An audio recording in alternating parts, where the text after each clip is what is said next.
A Theta engine sits under the hood of millions of Hyundai and Kia vehicles, and for years, owners were left in the dark about a problem the automaker knew about internally long before it ever went public. Recalls, class action lawsuits, and a warranty extension eventually followed, but only after documents and internal investigations forced Hyundai's hand. In this video, we're walking through what actually happened with the Theta engine, what the company's own records revealed, which models and years are affected, and what it means if you're driving one right now.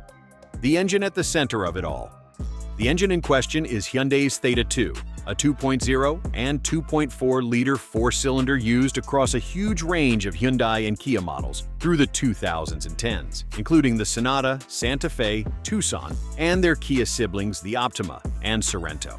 It was one of the most common engines Hyundai built during that era, which is exactly why the scale of the problem became so significant once it surfaced. The core issue traced back to manufacturing debris left in the crankshaft's oil passages during production at Hyundai's Alabama engine plant. That debris could restrict oil flow to the connecting rod bearings, and over time, starved bearings wear down, generate metal shavings, and eventually cause the engine to seize, sometimes while the car is being driven at highway speed.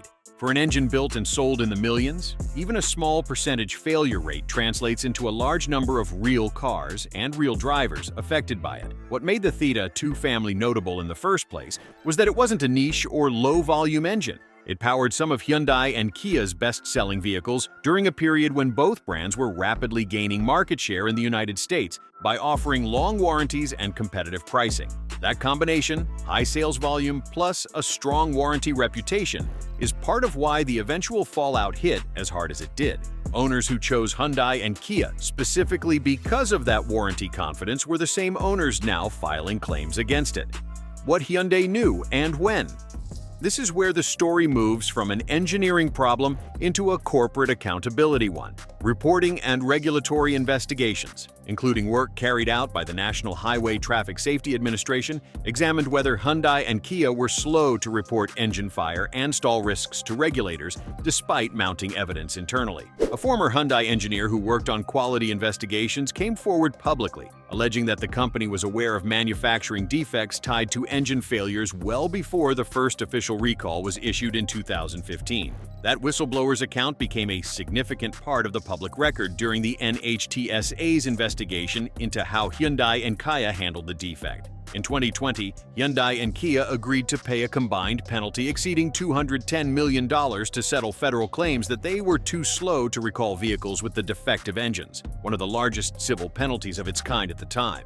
That settlement didn't allege the companies hid a defect that didn't exist. It centered on the timeline, how long they knew versus how long they waited to act. It's worth being precise here. This wasn't a single leaked memo revealing a hidden secret. It was a combination of internal quality data, a whistleblower account, and a formal regulatory investigation that together painted a picture of a company that moved slower than it should have once problems started showing up in the field. According to reporting on the whistleblower's account, the engineer testified that he had raised concerns internally about the scope of the defect and was told the company's public response minimized the issue relative to what internal data actually showed. That kind of gap between what a company says publicly and what its own engineers are seeing internally is exactly the pattern regulators look for when deciding whether a recall was handled in good faith or delayed to limit exposure. The recalls, a timeline that kept expanding. Hyundai's response didn't come all at once. It came in waves, with each recall covering more vehicles and more model years than the one before it, which is part of why the situation drew so much scrutiny. The first major recall arrived in 2015. Covering certain 2011 through 2012 Sonatas equipped with the 2.4-liter Theta 2 engine. That was followed by a larger recall in 2017 that expanded coverage to additional Sonata and Santa Fe Sport model years, and then again in subsequent years as more failure reports came in from vehicles outside the originally recalled range. Each expansion raised the same uncomfortable question. If the manufacturing defect was isolated to a specific production run, why did the affected population keep growing? Owners who lived through this period often describe a frustrating pattern, being told their vehicle wasn't covered by an earlier recall, only for a later expansion to include it after all. That back and forth is a big part of why trust took a hit, even among owners whose engines never actually failed. It's also worth understanding what these recalls actually did once a vehicle was brought in.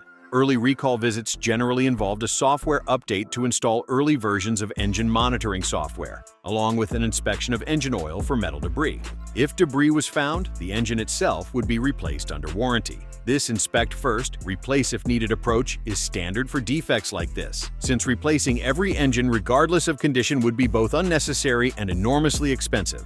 But it also meant some owners drove for months or years on an engine that was technically defective but hadn't yet shown measurable wear. The knock sensor software, a second wave.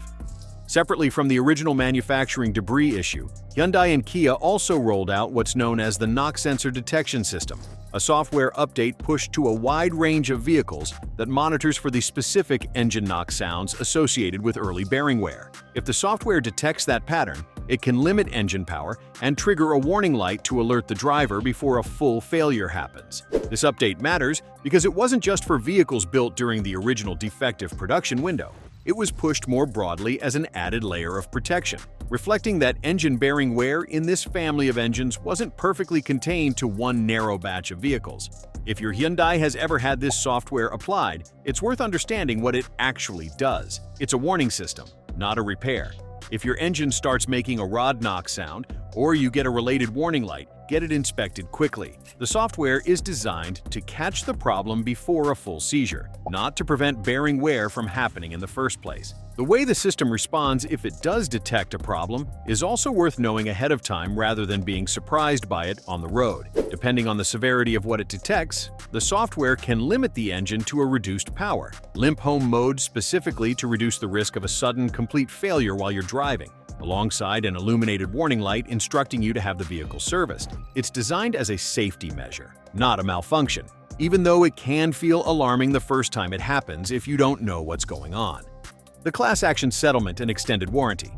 Alongside the regulatory penalties, Hyundai and Kia also settled a series of class action lawsuits brought by owners of affected vehicles. The settlement extended engine warranty coverage on the affected engines, in many cases to lifetime coverage for the original owner, covering the short block assembly if a qualifying engine failure occurred, along with reimbursement provisions for owners who had already paid out of pocket for repairs, and coverage for related costs like towing, and a limited number of days of rental car reimbursement during covered repairs. This is genuinely useful information if you own an affected Hyundai or Kia and have never checked whether your specific vehicle identification number qualifies. Coverage terms and eligibility vary by model, model year, and engine type, and the extended warranty from the settlement doesn't automatically show up unless you specifically look into it. So it's worth checking directly with a Hyundai dealership using your VIN rather than assuming your car isn't covered. It's also worth noting this extended coverage is specifically tied to the qualifying engine failure, meaning bearing-related seizure covered under the settlement terms, not general engine wear from other causes like neglected maintenance. A dealership service department can confirm exactly what your VIN is eligible for. The class action settlement also addressed a complaint many owners raised throughout this saga: the feeling that their vehicle had lost resale value simply by being associated with the defect, even if their specific engine never failed. Provisions for loss of value compensation were included for eligible owners who could show their vehicle's trade-in or resale value was affected, which was a somewhat unusual addition compared to typical auto defect settlements that focus purely on repair costs. Which models and years are most affected? Given how many recall waves this went through, it's easy to lose track of exactly which vehicles were involved. Broadly, the affected population centers on Sonatas and Santa Fe Sports from roughly the 2011 through 2019 model years, equipped with the 2.0 or 2.4-liter Theta 2 engine, along with their Kia counterparts, the Optima and Sorento, from similar model years. Not every vehicle within those model years was affected, since the underlying issue traced back to specific engine production batches rather than every single unit built. That's exactly why checking your specific VIN against Hyundai's recall lookup tool matters more than going off model year alone. Two Sonatas built a year apart, or even the same year with different production dates, can have entirely different recall status. If you're shopping for a used Hyundai or Kia from this era, running the VIN through the recall check before buying is one of the simplest ways to protect yourself, since it tells you immediately whether the vehicle has an open recall, whether prior recall work was completed, and whether it may qualify for the extended engine warranty from the settlement. It's also worth remembering that a completed recall isn't automatically a red flag on a used car. In some ways, it's the opposite. A vehicle that had its engine replaced under the recall, with documentation to prove it, effectively has a newer engine than its title year suggests. Sellers who can produce that paperwork are often in a stronger position than sellers who can't confirm one way or the other whether the recall work was ever done. A pre-purchase inspection from an independent mechanic is still worth the money even on a vehicle with a clean recall history, since it can catch unrelated issues the recall wouldn't have addressed in the first place. But knowing the recall status ahead of time means you're walking into that inspection with useful context rather than starting from zero. What this means: if you're driving one right now, if you own a Hyundai from the affected era, the first practical step is checking your VIN on Hyundai's official recall lookup page or calling a dealership directly. This takes a few minutes and tells you definitively whether your specific vehicle has open recall work, completed recall history, or knock sensor software already applied. Beyond that, paying attention to how your engine sounds matters more than people often realize. A knocking or ticking sound from the engine, especially one that changes with RPM, along with any illuminated check engine or oil pressure warning light, deserves prompt attention rather than being written off as normal engine noise. Given what's known about how this defect progresses, from bearing wear to metal debris to eventual seizure, catching it early is the difference between a covered repair and a stranded vehicle. Regular oil changes on schedule also matter more with this engine family than with most, since proper lubrication is directly tied to the failure mode at the center of this entire situation.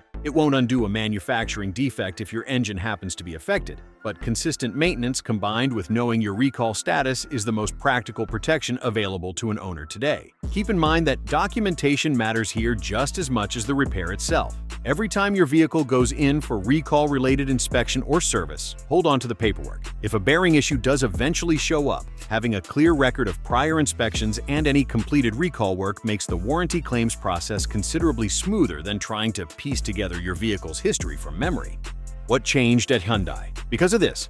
Part of what makes this saga more than just a history lesson is what came out of the consent orders alongside the monetary penalties. As part of the settlement with regulators, Kia committed to building a dedicated U.S. safety office led by a chief safety officer with independent authority over recall decisions, meaning that office doesn't need sign-off from the parent company in Korea to initiate a recall. Hyundai similarly committed to building a U.S.-based testing facility specifically for safety investigations, rather than routing every issue through its home market engineering teams first. Both companies also agreed to develop more sophisticated data analytics systems specifically designed to catch patterns in warranty claims and customer complaints earlier, the exact kind of early warning signal that critics argued was available internally long before the public recalls began. Whether you view these changes as genuine reform or simply the cost of doing business after a record-setting penalty, they represent real structural changes to how Hyundai and Kia are required to operate in the U.S. market going forward. For what it's worth, the years since this settlement haven't been free of engine-related recalls entirely. No automaker's history ever is, but the response time and communication around subsequent issues has generally been faster and more transparent than what played out during the original Theta 2 saga. That's arguably the most meaningful outcome of the entire episode.